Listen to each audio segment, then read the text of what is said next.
오늘은 대림절 첫째 주일입니다. 문제 앞에 선 사람들이라고 하는 제목으로 하나님의 말씀 선포하겠습니다.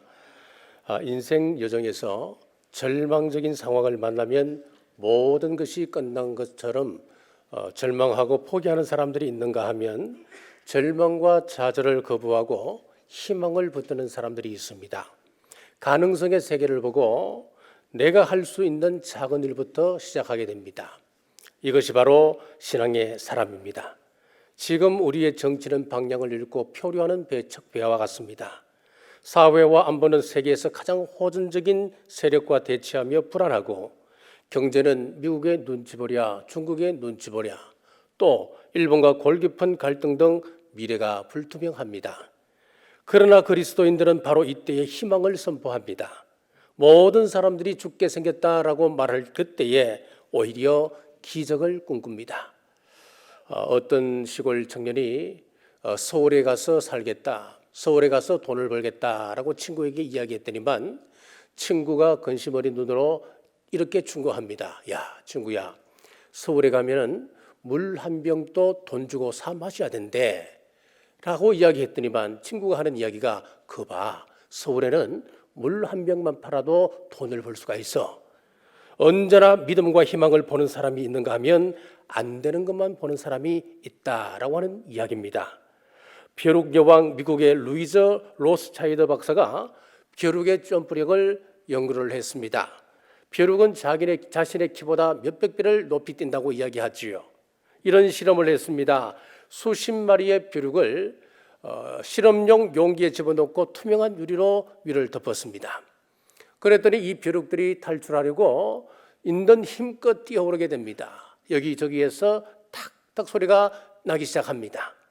한참 소리가 나다가 시간이 흐른 후 소리가 나지 않았기 때문에 유리 덮개를 벗기고 살펴보니까 이 벼룩들이 뛰는 것은 똑같습니다. 수십 마리가 다 뛰고 있는데 놀랍게도 뛰는 높이가 모두 유리 덮개 높이만큼 일정하게 되어 있었습니다.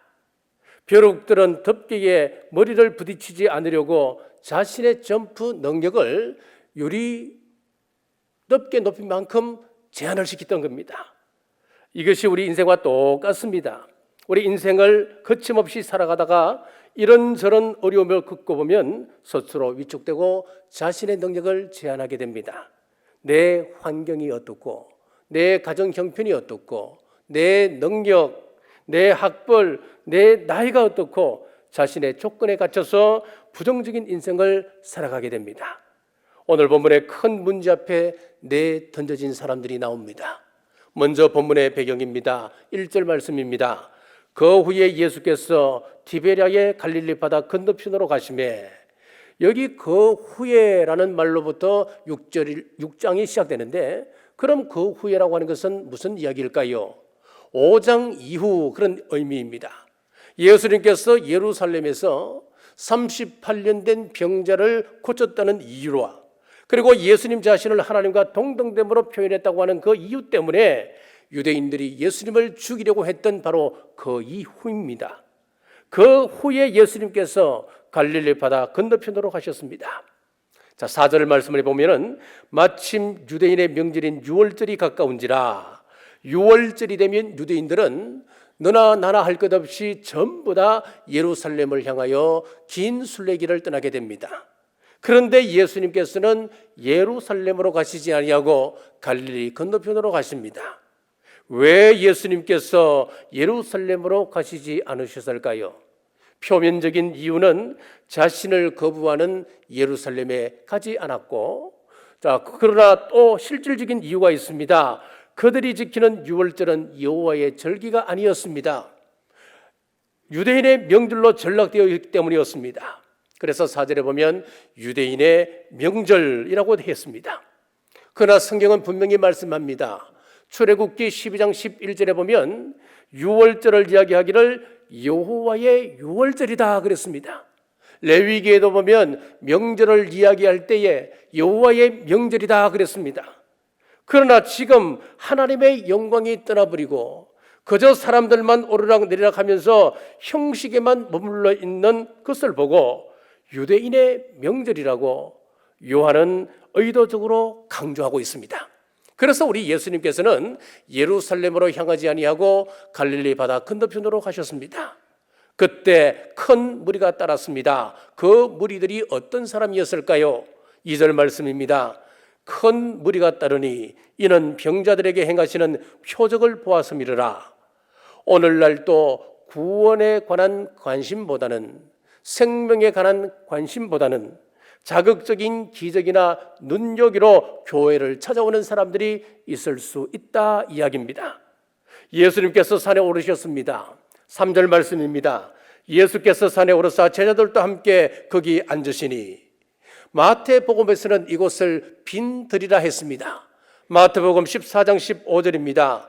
저녁이 되매 제자들이 나와 이르되 이곳은 빈들이요 때도 이미 저물었으니. 자, 이 빈들이라고 하는 것은 마을과 동떨어진 광야를 의미합니다. 이곳에 배고파 지친 사람들, 병들어서 고침받고자 원해서 앉아있는 사람들, 한번 상상해 보십시오. 빈들은 허기진 사람들에게 어떻게 해줄 수 있는 방법이 없는 곳입니다. 대책이 없는 곳입니다. 그리고 시간적으로 이미 해가 저물어가는 황혼입니다. 이러지도 못하고 저러지도 못하는 비참한 상황에 놓이게 되었습니다. 자, 이 베세다 빈들의 모습은 바로 우리가 사는 이 세상의 모습이기도 합니다. 여러분, 병들어 빈들입니까? 아니면은 물질이 없어 빈들입니까? 인간 관계가 깨어져 빈들입니까? 빈들일지라도 우리 주님 만나시길 바랍니다. 마가복음 6장 33절에 보면 예수께서 나오사 큰 무리를 보시고 그 목자 없는 양 같음으로 인하여 불쌍히 여기셨다 그랬습니다. 많은 사람들이 기적과 호기심 때문에 육신의 필요를 위하여서 예수님 찾아왔음에도 예수님께서는 그들을 불쌍히 여기셨다 그랬습니다. 이것이 바로 복음입니다. 우리가 맨 처음 교회에 출석하게 되었을 때 영생을 알고자 이곳에 찾아 나온 사람 그리 많지 않을 겁니다. 병을 고치기 위하여서, 사업에 실패하여서, 가정 파탄 때문에 찾아왔습니다. 어떤 이유에서든 우리 주님은 우리를 불쌍히 여기십니다. 거절하지 않으시고 불쌍히 여기시는 우리 주님 만나시길 주님의 이름으로 축복합니다. 문제 앞에 선 사람들 첫째 빌립입니다. 5절 말씀입니다. 예수께서 눈을 들어 큰 무리가 자기에게로 오는 것을 보시고 빌립에게 이르시되 우리가 어디서 떡을 싸서 이 사람들을 먹이겠느냐 하시니, 왜 주님께서 베드로나 안드레를 찾아오지 않으시고 빌립을 찾으셨을까요? 6절에 보시면은 빌립을 시험하고자 하심이라 라고 말씀하고 있습니다. 여기서 시험이라고 하는 것은 죄 가운데로 유혹한다는 템테이션이 아니에요. 여기서 시험이라고 하는 것은 자녀들이 중간고사, 기말고사 아니면 수능을 친다. 그 목적이 무엇입니까? 자녀의 실력을 테스트하는 것 아니겠습니까? 그래서 여기는 시험이라고 하는 이 말씀의 의미가 바로 테스트입니다. 시험입니다. 그렇습니다. 하나님은 우리의 믿음을 테스트할 때가 참 많습니다. 사업이나 가정의 건강에 큰 위기로 시험하실 수가 있으십니다. 그런데 왜 하필이면 빌립을 시험하셨을까요? 요한복음 1장 44절에 보면 빌립이 베세다 사람이었습니다. 빌립은 안드레와 베드로와 한 동네 베세다 사람이라. 지금 베세다 광야에서 일어나고 있는 사건이거든요. 자신의 동네니까 누구보다 동네 사장을 잘 아는 사람이 빌립이었습니다. 빌립의 응답을 보십시오. 7절입니다. 빌립이 대답하되 각 사람으로 조금씩 받게 할지라도 200데나리온의 떡이 부족하리이다. 과연 이 지역 출신답게 그의 지식과 경험을 말합니다. 주님, 여기는 들판입니다. 그리고 우리는 무일푼입니다.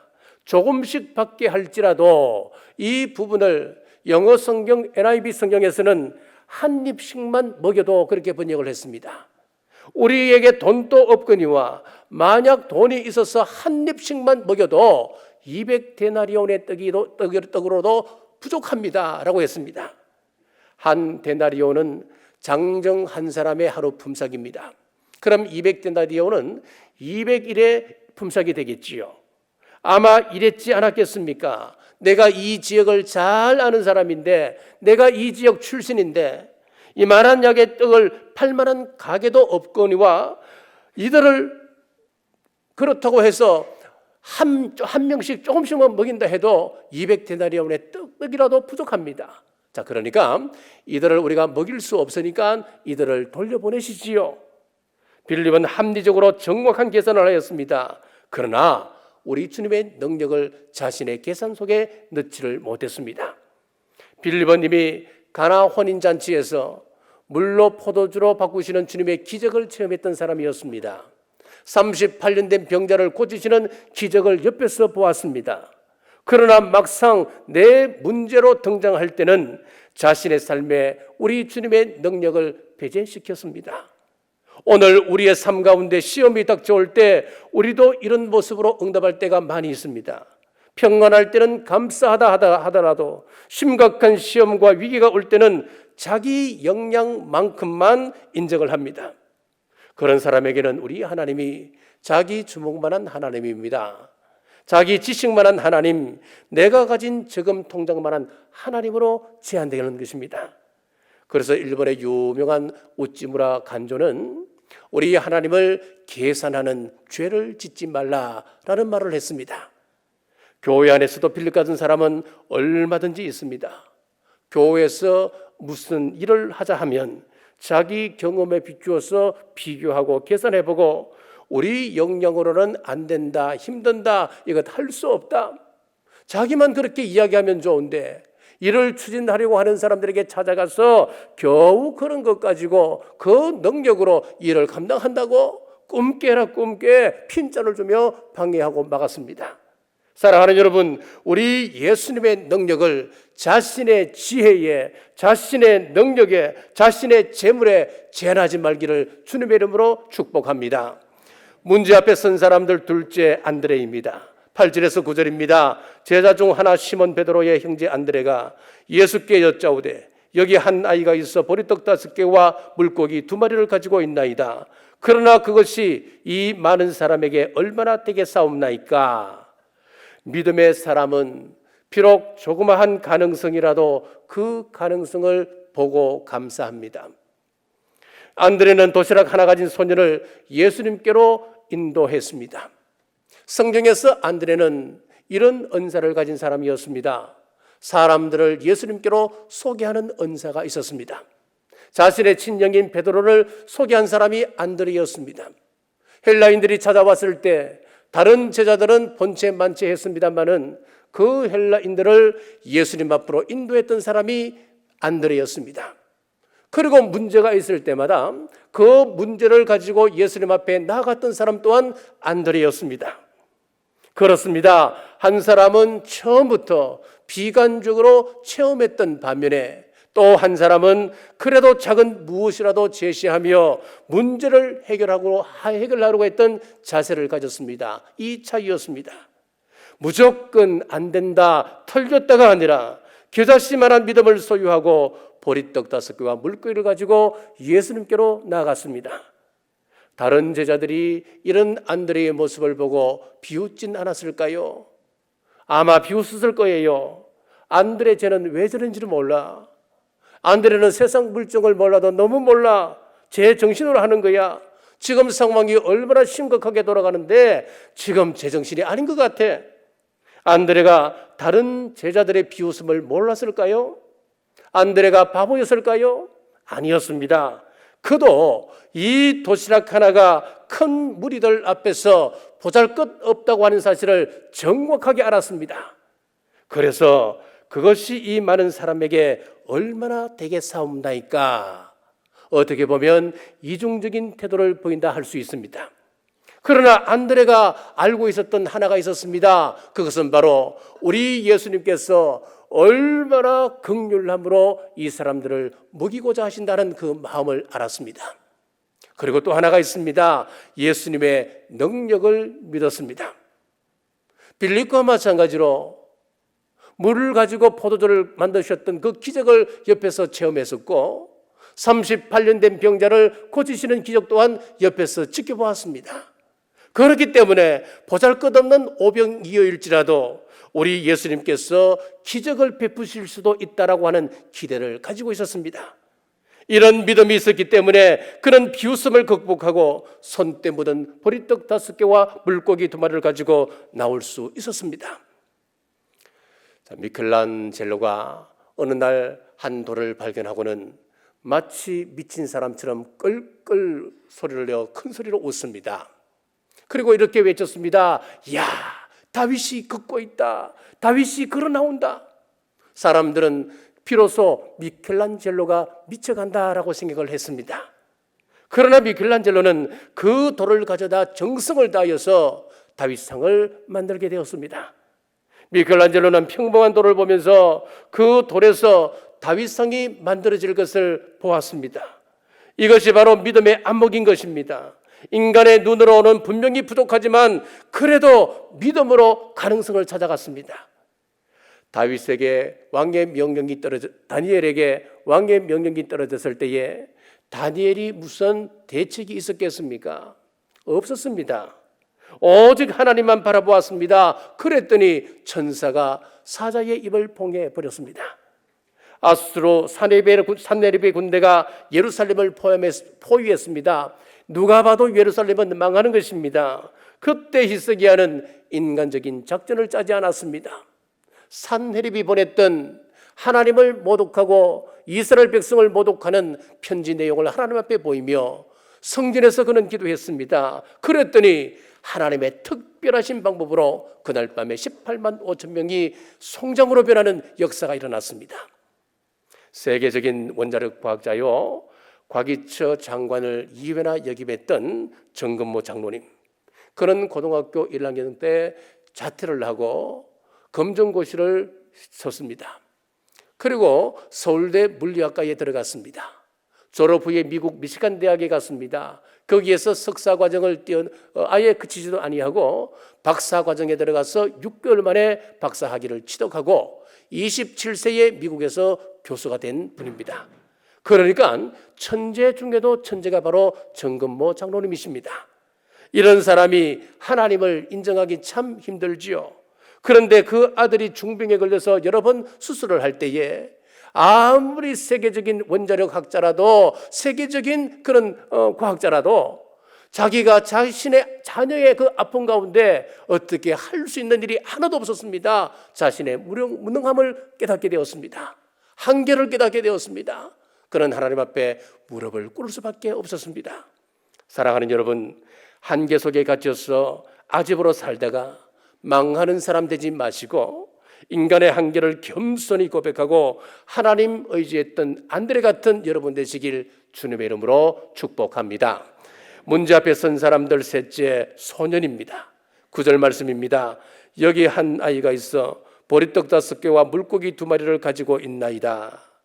여기 나오는 보리떡이라고 하는 것은 나귀에게 먹이는 보리겨로 만든 떡을 이야기합니다.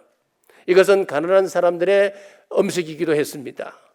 그리고 물고기라고 번역된 말씀은 옵사리온입니다. 이 옵사리온이라고 하는 것은 이런 것입니다. 어부가 이제 그물을 거두어서 그물을 털 때에 큰 물고기는 담습니다. 그러나 작은 물고기들은 율법을 따라서 다시 물속으로 놓아줘야 합니다. 자, 그런데 크지도 않고 작지도 않은 그런 물고기가 있습니다. 그렇다고 팔 수도 없는 물고기입니다. 이런 물고기를 옵사리온이라고 했는데 이 옵사리온은 그물을 털고는 그 자리에 그냥 둡니다. 그러면 가난한 사람들이 와서 그것을 주워다 소금 간을 해서 양식으로 삼게 되는 것이지요.